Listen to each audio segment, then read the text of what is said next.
Salut à tous. Nous connaissons tous l'histoire de cette sorcière des mers qui va user de manipulation pour faire en sorte que Ariel, dans un délai de 3 jours, trouve, conquiert même plutôt l'amour du prince Eric, mais celle-ci a un délai euh, au coucher du soleil du 3e jour.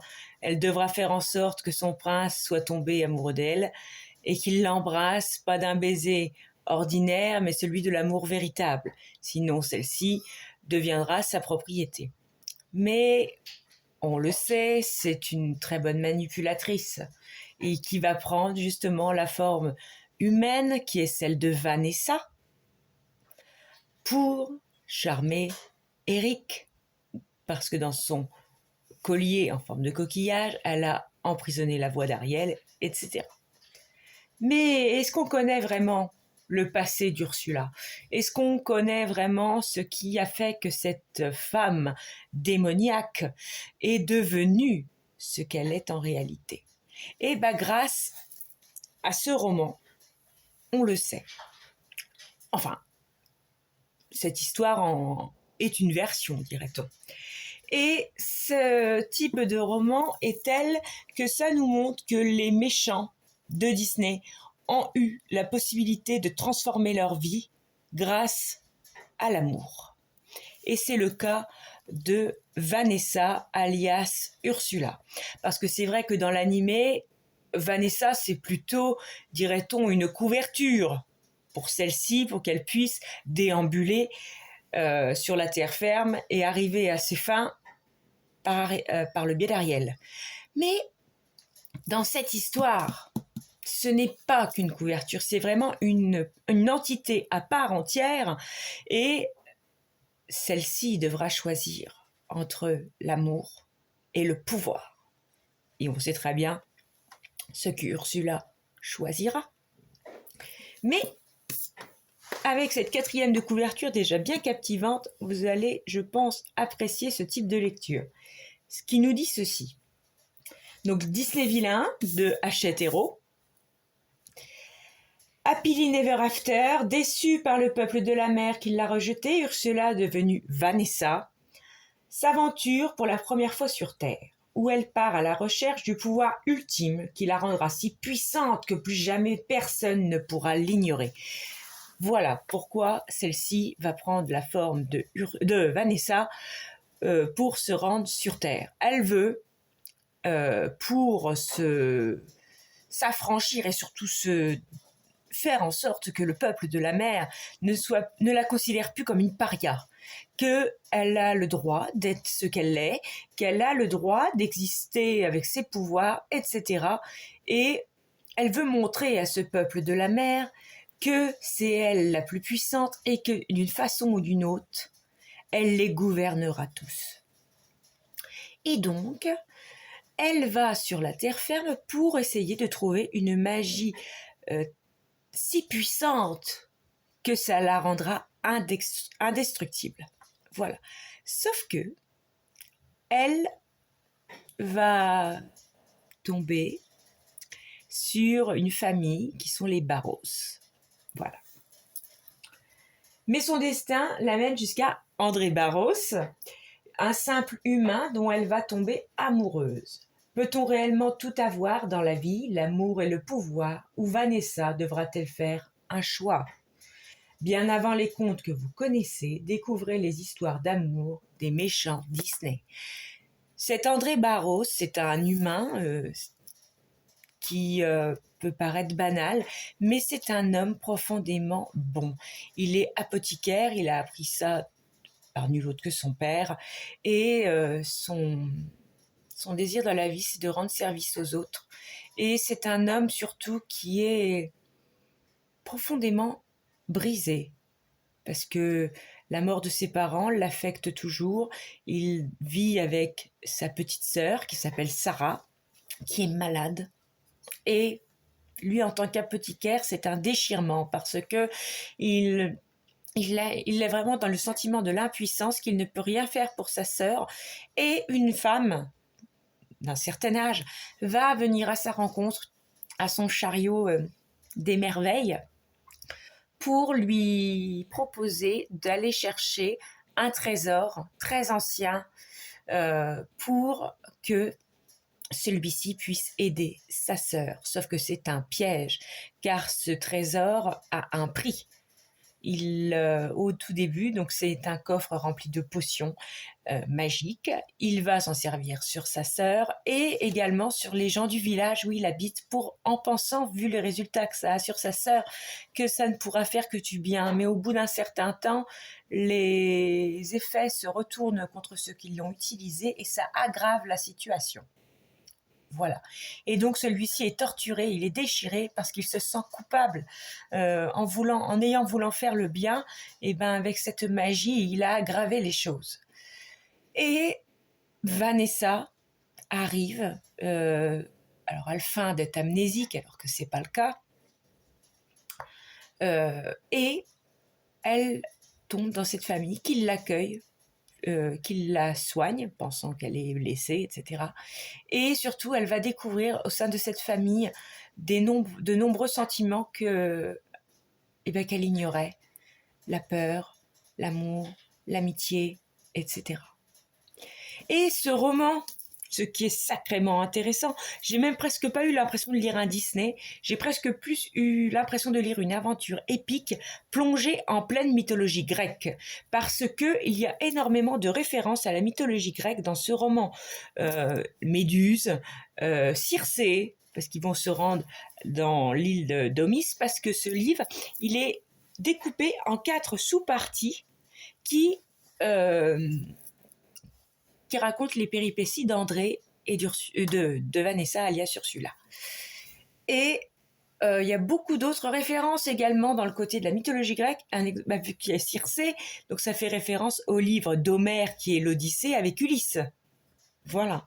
Parce qu'il y a un personnage dans ce texte qui est tout simplement un des enfants d'Ulysse et Circé qui va avoir une certaine petite importance. Et il y aura également surtout les sœurs Gorgones, donc Méduse et ses 2 autres sœurs, qui vont faire surtout la pluie et le mauvais temps dans cette histoire, car cette malédiction, c'est elles qui en sont à l'origine. Et au milieu de tout ça, de tous ces événements, Vanessa va devoir lutter contre elle-même, parce qu'à l'initiale, elle, ce qu'elle voulait, c'était le pouvoir. Et elle va devoir composer avec le fait que André est entré dans sa vie et que il va falloir qu'elle compose un peu entre son désir égoïste et le fait que cet homme devient quelque chose de très surprenant pour elle, qu'elle n'aurait pas cru pouvoir ressentir. Et elle est vraiment subjuguée par ce simple mortel. Et elle se rend compte que cette famille, par rapport au peuple de la mer, il l'accepte telle qu'elle l'est. Parce qu'au fur et à mesure, vu que la magie dans ce roman est quand même assez présente, mais le problème c'est que sous sa forme humaine, Vanessa n'a pas toutes ses capacités. Donc il faudra soit qu'elle révèle ce qu'elle est, ou rester dans cet état de vulnérabilité sous cette forme humaine. André, avec la magie, il est partagé, il est mitigé entre le fait que ça peut être bénéfique, mais également il comprend que des fois la magie peut y avoir un prix à payer pour celle-ci, ce qui peut faire référence au fait de Ursula avec ses fameux contrats, qui fait comprendre que toute magie a un coût. Et finalement, cet homme, malgré qu'il trouve que cette femme est d'un mystérieux, et il sent des fois qu'elle lui cache des choses, et bien il ne peut pas s'empêcher de voir en elle la femme qui serait sa compagne idéale. Et au fur et à mesure de ce récit, Vanessa va devoir se dévoiler. Alors, au début, lui, ça va lui faire des chocs, c'est normal, hein, il n'a jamais vu ça, mais il l'acceptera finalement telle qu'elle est. Et malheureusement pour Vanessa, Ursula, elle va faire le mauvais choix, c'est-à-dire absorber ce pouvoir absolu qu'il lui faut pour régenter le peuple de la mer, au lieu de rester sous cette forme humaine et vivre ce bonheur avec André. Elle a renoncé à l'amour. Et malgré tout, parce qu'il y a une ellipse temporelle aussi dans ce roman, parce que la Vanessa et Ursula qu'on découvre, ce n'est pas la Ursula de l'animé, c'est une Ursula beaucoup plus jeune, et Vanessa avec. On découvre finalement parce qu'on pensait tous que c'était Ariel qui était la première à avoir connu les humains, etc. Et non, c'est elle. C'est elle. Et malgré les années qui vont passer, elle continuera à veiller, à garder un œil sur cette famille, d'un œil bienveillant, même si son cœur devient de plus en plus noir et ne fera que s'obscurcir avec le temps. Et André comprend que sa vie d'apothicaire, avec sa famille, etc., était triste, était sombre, était vide. Et que Vanessa lui a apporté tout ce qui pouvait lui manquer. C'est-à-dire le côté épique, le côté... il ne se sentait pas l'âme d'un homme à être avec une femme ordinaire. Il avait besoin de vivre quelque chose d'extraordinaire. Et c'est ce que Vanessa va lui apporter. Et tout au long de sa vie, il aura toujours ses sentiments pour elle, même s'il fera sa vie, mais cette histoire-là le marquera à jamais. Donc, on peut dire d'une certaine façon que tant que cet homme vit, eh ben, Ursula est d'une façon toujours en vie. Parce qu'il l'acceptera même en Ursula. Et celle-ci va devoir lui jeter un sort pour qu'il l'oublie. C'est quand même con. Elle avait vraiment la possibilité de transformer sa vie. Et elle a choisi la soif de pouvoir plutôt que l'amour. Voilà. Alors, si vous aimez les romans un petit peu revisités de style Disney, qui vous font voir les méchants d'un autre visu, et surtout qui peuvent, surtout celui-là, parce qu'il y a aussi celui de Gaston qui est derrière, mais je ne l'ai pas encore lu. Et celui-là, ça m'a fait vraiment me replonger dans un autre univers que j'aime beaucoup, qui est la mythologie grecque. Et ça, sincèrement, c'est vraiment sympa. Voilà, donc je vous conseille ce style de lecture ardemment. Et surtout, Laurie London, donc qui est l'auteur de ce livre, elle a vraiment un style d'écriture très particulier qui fait que chaque chapitre est découpé de la façon suivante. C'est-à-dire qu'un exemple, le chapitre 17, il est sous la pensée de André, et un exemple, le chapitre 30, c'est Vanessa. Les deux protagonistes principaux qui font vraiment le... On va d'une pensée à une autre. Donc, ce qui fait qu'on est vraiment toujours en immersion dans leur tête. Et pas que dans un seul personnage, les deux. Et ça, c'est génial. Voilà. Donc, je vous le conseille sincèrement, ce livre. Ça vous permettra peut-être de voir une facette d'Ursula que vous ne connaissiez pas.